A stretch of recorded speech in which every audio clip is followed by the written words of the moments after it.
오늘 우리에게 주시는 하나님 말씀은 구약 성경 욥기 19장 23절부터 27절 앞부분까지, 그리고 데살로니가 후서 2장 1절로 5절과 13절부터 17절까지, 그리고 누가복음 20장 27절부터 38절까지 말씀입니다.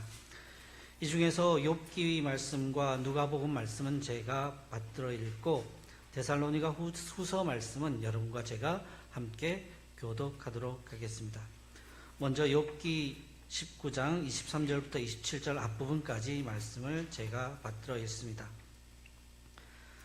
나의 말이 곧 기록되었으면 책에 씌워졌으면 철필과 나무로 영원히 돌에 새겨졌으면 좋겠노라.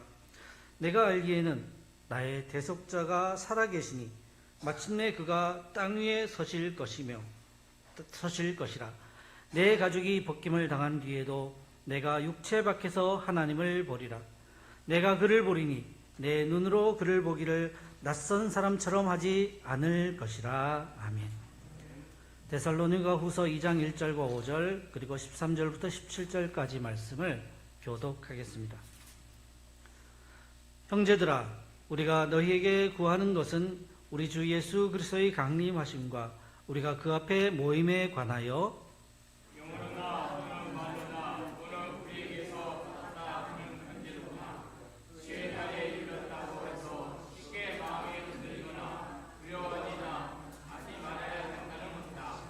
누가 어떻게 하여도 너희가 미혹되지 말라.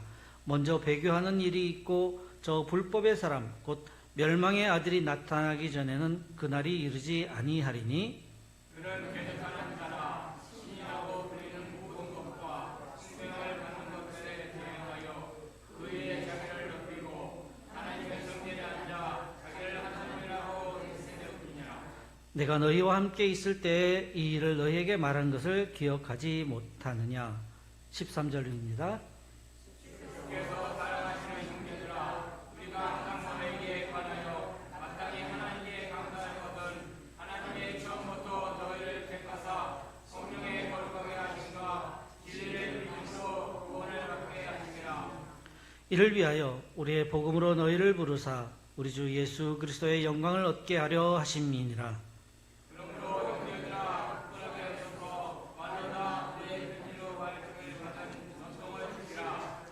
우리 주 예수 그리스도와 우리를 사랑하시고 영원한 위로와 좋은 소망을 주신 하나님 우리 아버지께서 너희 마음을 위로하시고 모든 선한 일과 말에 굳건하게 하시기를 원하노라. 아멘.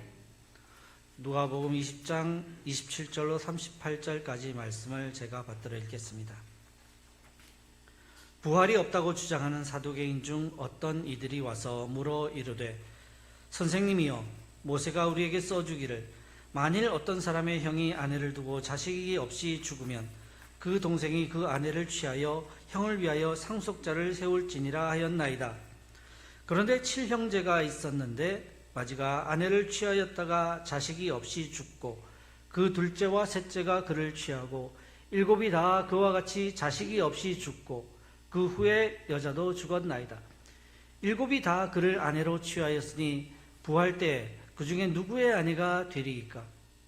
예수께서 이르시되, 이 세상의 자녀들은 장가도 가고 시집도 가되 저 세상과 및 죽은 자 가운데서 부활함을 얻기에 합당히 여김을 받은 자들은 장가가고 시집가는 일이 없으며 그들은 다시 죽을 수도 없나니 이는 천사와 동등이요 부활의 자녀로서 하나님의 자녀임이라.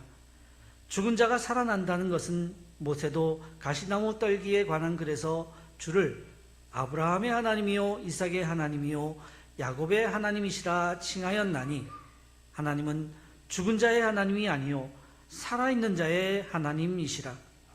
하나님에게는 모든 사람이 살아있느니라 하시니. 아멘. 주님의 말씀입니다.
호산나 찬양대와 함께 우리 온 성도가 함께 하나님께 경배 드립니다.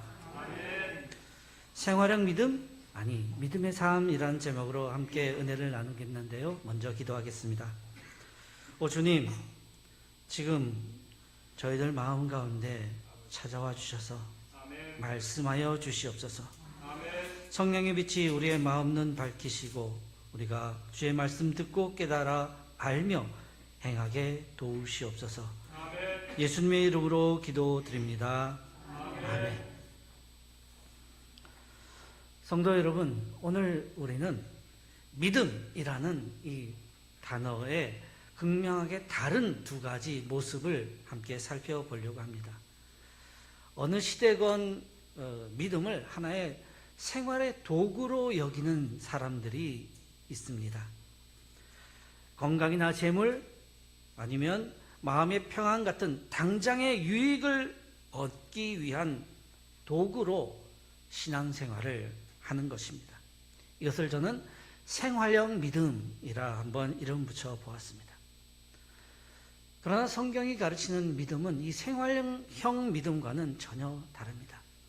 지금 당장의 유익이 없다 하더라도 심지어는 죽음을 넘어서까지도 하나님과의 영원한 관계 안에 있는 그런 믿음입니다. 이것이 바로 우리가 추구해야 할 믿음의 삶이라 할 수가 있습니다. 오늘 우리에게 주신 이 하나님의 말씀들, 긴 말씀 함께 나누었는데요. 그 말씀 모두는 이 두 믿음이 어떻게 다른지, 충돌하는지, 그리고 우리가 진정으로 어떤 믿음을 붙들고 살아가야 하는지를 우리에게 가르쳐 줍니다. 오늘 누가복음 말씀 속에 사두개인이 등장합니다. 사두개인은 생활형 믿음을 가진 사람의 대표적 예라 할 수 있습니다. 그들은 유력한 제사장 가문에 속하는 사람들이었고 또 그 세속 귀족의 대표자들이기도 했습니다. 사두개인이라는 그 이름은 솔로몬이 예루살렘 성전을 세울 때 그 우두머리 제사장으로 삼았던 사독이라는 제사장의 이름에서 유래한 듯 합니다. 그 당시 또 다른 그 신앙 집단이 바리새인들이었는데, 바리새인들은 모세 오경뿐만 아니라 그것을 발전시켜서 나왔던 율법과 유례와 유전을 중요하게 여겼던 것과는 달리 이 사두개인들은 모세 오경만을 인정했고 부활, 천사 이런 초월적인 것에 대해서는 아예 부정을 했습니다. 그들의 믿음이 있다고는 하지만, 제사장 가문이라고 하지만은 그들의 믿음은 현세적인 것이었고 인간의 논리로 납득 가능한 것만 그들은 믿었던 사람들입니다.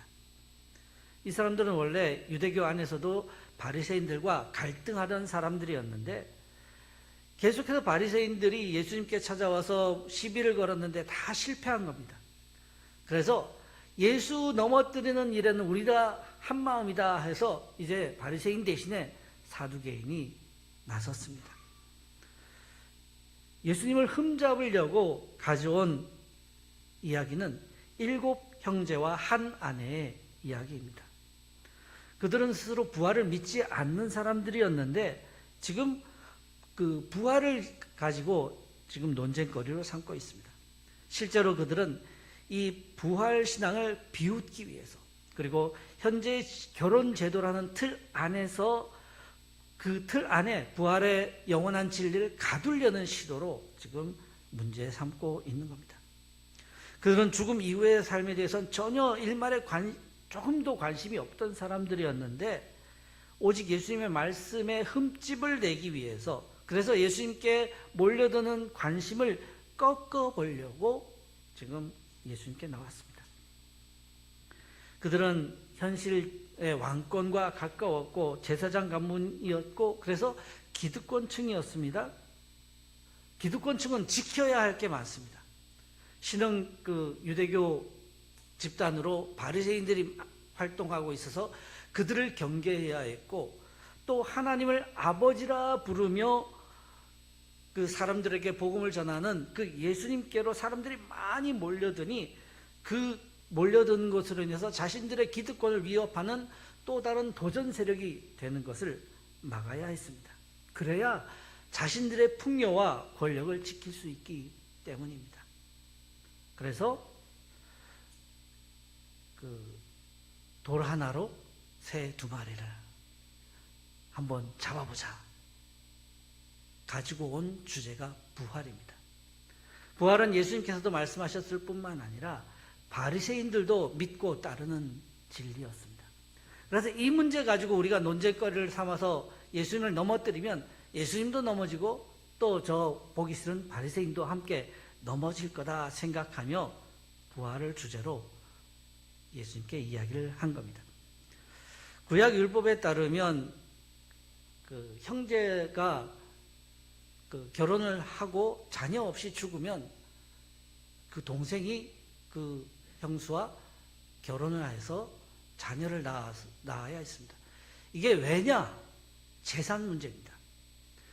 그 형수가 다른 데로 시집가서 재산 갖고 다른 데로 가버리면 안 되기 때문에 가문을 지키기 위해서 이런 율법의 내용을 성경에 담아두고 있습니다. 이런 계대 혼인이라는 것은 이스라엘뿐만 아니라 고대 세계에는 종종 찾아볼 수 있는 하나의 관습입니다. 이것은 당시 가족관계나 재산 상속 등의 복잡한 문화를 배경으로 그것을 지키려고 세워준 거지 영원한 진리는 아닌 것입니다. 그런데 이것을 예수님께 들고 나왔습니다. 그 의도는 부활이 있다면 오히려 지금 현재의 결혼 제도가 영원히 지속되어서 그냥 부활한 이후에는 엉망이 되어버릴 거 아니냐. 그러니 뭐라고요? 부활은 없다고 주장하기 위해서 이 이야기를 한 겁니다. 여기에 예수님은 어떻게 대답하셨습니까? 그들의 논리를 따라서 막 논쟁을 하신 것이 아닙니다. 너희들이 질문하는 의도가 잘못되었다고 예수님은 말씀하십니다. 34절, 35절 말씀 거기에는 이 땅의 관계를 넘어서는 새로운 관계에 들어가는 것이 부활이라 예수님은 말씀하고 있습니다. 말씀을 읽어보면 이렇습니다. 이 세상의 자녀들은 장가도 가고 시집도 가되 저 세상과 및 죽은 자 가운데서 부활함을 얻기에 합당히 여김을 받은 자들은 장가가고 시집가는 일이 없다 하셨습니다. 부활 이후에 이 땅의 관계들을 우리가 있는 현재 상태 그대로 가지고 부활의 자리로 가는 것이 아니라는 말씀입니다. 물론 어떤 분들은 지금 가진 이 가정의 관계가 너무나 아름다워서 하나님 나라 가서도 같이 이어가고 싶어 하는 분도 계시죠? 그렇지 않은 분도 계시죠. 그냥 그대로 가면 이게 문제가 우리도 문제가 생깁니다. 변화되어야 합니다. 변화되어야 합니다. 예수님께서 말씀하신 것은 부활의 자리로 그냥 그대로 가는 게 아니고 변화시켜서 데리고 간다 하는 말씀입니다. 부활은 삶이 단순히 장소만 이동하는 게 아니고 존재가 변화되는 것이다. 그렇게 말씀하신 겁니다. 예수님께서 부활에 대해서 말씀하실 때 36절인가요? 거기서 2가지 단어를 말씀하고 있습니다. 천사와 동등하다 하는 말과 하나님의 자녀라는 말입니다. 이 2가지를 통해서 사두개인들은 땅의 시선을 고정시키고 있지만은 그게 아니다. 변화된다. 어떻게 변화되느냐? 첫째로 천사와 동등하게 변화된다. 부활한 삶은 더 이상 죽음의 권세에 억눌리지 않게 된다. 천사가 바로 그런 존재 아닙니까? 죽음으로부터 해방된 존재입니다. 또 우리가 살아가면서 서로를 기쁘게도 하지만 많이 서로에게 상처를 주고 아픔을 줍니다. 그러나 이제는 천사와 동등하게 되어서 정말 서로에게 기쁨을 주는 존재로 우리를 변화시켜 주시고, 우리의 그 이 모난 모습을 변화시켜 주시고 바꾸어 주시겠다 하는 가르침입니다.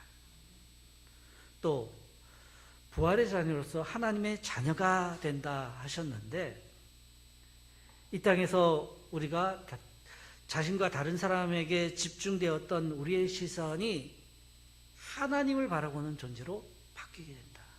하나님의 자녀가 된다. 이게 무슨 말이냐? 우리는 지금 누구의 아내, 누구의 남편, 누구의 엄마, 누구의 아빠로 살아가지만은, 우리가 부활의 몸으로 하나님 앞에 갔을 때는 우리는 그 모든 것 다 내려놓고 하나님의 자녀가 된다는 겁니다.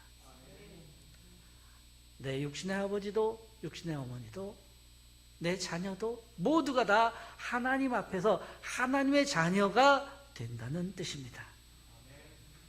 그때 우리는 이 세상의 기준으로 서로를 보는 것이 아니라 정말 동일한 하나님의 자녀로 마주하게 될 것입니다. 그래서 우리는 서로를 향해서 마주하며 웃을 수 있고, 이 땅에서 살면서 서로에게 주고받았던 그 상처들로부터 자유로워집니다. 하나님의 자녀가 되었기 때문에, 부활의 자녀가 되었기 때문에 그렇습니다.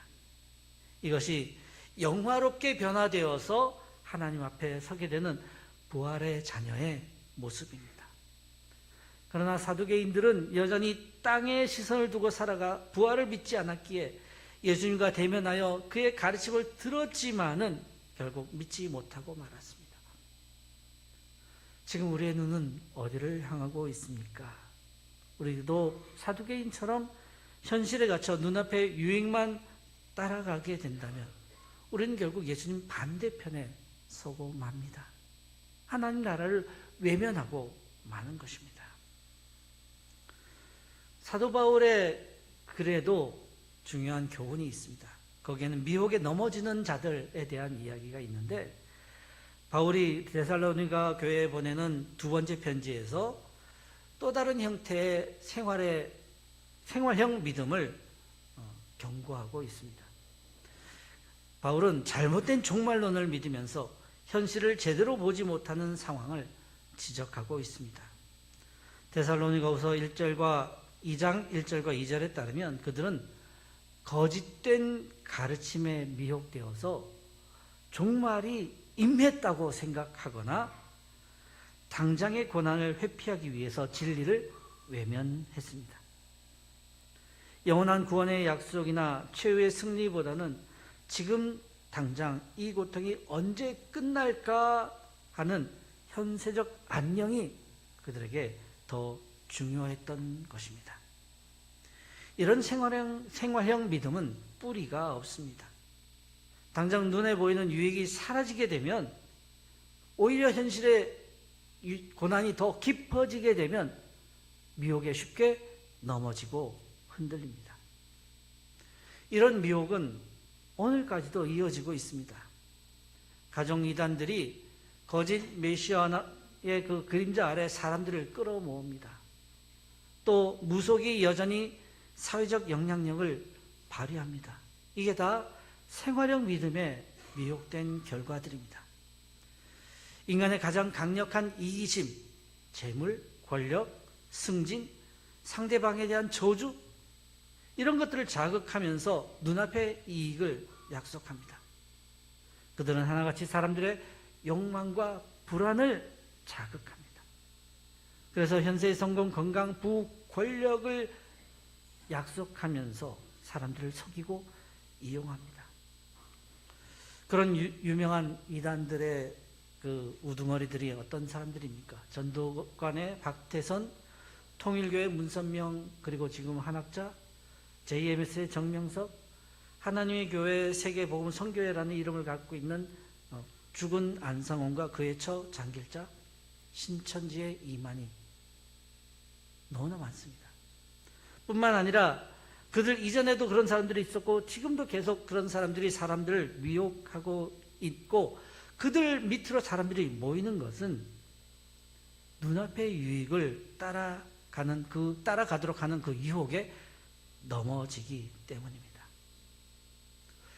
이단들도 큰 문제이지만은 은밀하게 사람들에게 영향력을 미치는 게 무속입니다. 유튜브에까지도 서로 자신이 용하다 주장하는 사람들이 영상을 많이 올리고 있습니다. 무속은 신앙이라기보다는 인간의 가장 강력한 이기심을 자극하여서 돈을 벌어들이는 일입니다. 이권을 연결시켜 주어서 돈을 벌고 출세시켜 주고 그것을 통해서 다시 엄청난 돈을 긁어모으는 일종의 불법 사업입니다. 실제로 그들은 남들이 모르는 정보도 갖고 있어서 해주겠다 하는 일을 이루어주는 모습도 보여집니다. 그러니 사람들이 더 몰리게 되죠. 용하다 하는 무당에게 정치인들과 경제인들이 돈을 싸들고 몰려갑니다. 승진을 노리는 이들이 돈을 다발로 들고 갑니다. 우연히 맞으면 더 큰 돈 얻게 되고 틀려도 여러 가지 이유를 대어 다음에 다시 찾아오게 만듭니다. 또 어떤 이들은 내가 미워하는 저 사람에게 저주를 퍼붓기 위해서 무속인들을 찾아 돈을 건넵니다. 그런데 어찌된 일인지 그렇게 찾아가는 이들 중에 교회에서 직분 맡은 이들도 많다고 합니다. 불안과 공포를 부활의 신앙으로 이기지 않고 한순간의 방편이나 달콤한 거짓 속상으로 위로받는 허탄한 일들이 일어나고 있습니다. 제가 그 무당 집에 찾아가 본 적이 있다면 놀라시겠죠? 근데 찾아가 봤습니다. 왜 그랬을까요? 가고 싶어 간 게 아니고 제가 또 투철한 어떤 사명이 있어서 쳐들어가서 전도한 게 아닙니다. 제가 그 부목사로 사역하던 그 교회가 이제 신방을 많이 하게 하는데 신방을 함께 동행하는 권사님이 여기 이 사람 정말 우리 교회 집사였는데 지금 저렇게 돼서 무당하고 있어요. 한번 찾아가서 기도 한번 해주세요. 속에 찝찝함과 가지고 갔습니다. 거절은 안 하더라고요. 쫓아내지는 않았습니다. 전에 같은 교회에 다녔다 하니 그 권사님 낯이 있어서인지 기도하고 돌아온 기억이 있습니다. 그 한 번의 만남으로 그가 돌아오지는 않았습니다. 그가 돌아오기는 어려운 경제적 상황도 있습니다. 앉아서 그거 하고 있으면 사람들이 찾아와서 돈 주는데요. 거기다가 정말 찾아온답니다. 믿는 사람들이. 그 얘기를 제가 직접 들었습니다. 이 땅의 역사 속에서 무속이 계속 영향력을 펼쳐왔지만 이제는 우리 그리스도인들과 교회가 그 흐름을 끊어야 할 터인데 아직도 휘둘리고 있습니다. 부활의 신앙이 아니라 이 땅의 명예와 재물과 권력에 눈을 맞추고 있으면 우리 그리스도인들도 교회도 미혹에 넘어지기 쉽습니다. 영혼을 향한 시선을 잃어버리게 됩니다. 결국 부활의 주님이 아니라 우상을 따라가고 맙니다. 오늘 말씀 속에 이런 생활형 믿음을 넘어서는 믿음의 삶을 산 한 사람을 소개하고 있습니다. 욥입니다. 고난 중에 있던 욥은 현재적 그 유익을 다 잃어버렸습니다. 뿐만 아니라 자녀와 건강과 명예까지 모두 잃어버렸습니다. 친구들은 찾아와서 위로하지 아니하고 너 무슨 죄 지었어? 솔직히 하나님 앞에 죄를 고백해. 죄 짓지 않았으면 이런 벌이 없을 거야. 전적으로 생활형 믿음 그대로 인과응보의 논리로 욥을 공격했습니다. 그러나 욥은 이 절망의 현실 속에서 믿음의 고백을 합니다. 욥기 19장 25절 26절 말씀입니다. 내가 알기에는 나의 대속자가 살아 예. 내가 알기에는 나의 대속자가 살아계시니 마침내 그가 땅 위에 서실 것이라. 나의 이 가죽 이것이 썩은 후에 내가 육체 밖에서 하나님을 보리라. 아멘. 대속자를 보았습니다. 그리고 거죽이 썩은 후, 죽은 후에도 살아서 부활하여 하나님을 대면하게 될 것이다 고백했습니다. 이것이 바로 생활형 믿음이 아니라 믿음의 삶입니다. 자신을 정죄하고 심판한 듯한 상황 속에서 자신을 위해서 일하시는 대속자를 보았습니다. 이 땅에서의 삶에서 결국 회복되지 못하고 죽음에 이른다 하더라도 그 대속자로 인하여 부활하여 하나님 앞에 설게 될 것을 믿음으로 고백했습니다. 아직 욥은 예수님에 대해서 알지 못하던 시대의 사람입니다. 그러나 믿음의 눈으로 예수 그리스도의 그림자 대속자를 보았습니다. 이제 우리도 욥의 고백을 나의 고백으로 삼아야 하겠습니다. 우리도 욥과 함께 당장 아무것도 남아있지 않는 상황이 된다 하더라도 죽음이라는 어떤 최종 그 절벽 앞에서도 부활하신 구주 예수님에 대한 믿음, 영원히 살아계신 하나님을 육체 밖에서도 볼 것이라 확신해야 하겠습니다. 예수님은 어떻습니까? 사두개인의 그 생활형 믿음에 그들의 논리로 답하지 않으시고 영혼을 향한 시선으로 반박하셨습니다.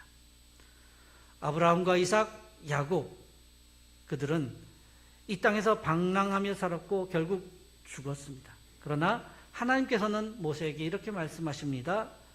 나는 아브라함의 하나님이요 이삭의 하나님이요 야곱의 하나님이라. 하나님은 죽은 자의 하나님이 아니시라 산 자의 하나님이라 하셨습니다. 아브라함과 이삭과 야곱이 믿음의 삶을 살았기 때문에 하나님을 영원한 생명의 근원으로 신뢰했기 때문에 그들은 죽음과 상관없이 지금도 하나님 안에 살아있는 존재가 되었다는 말씀입니다.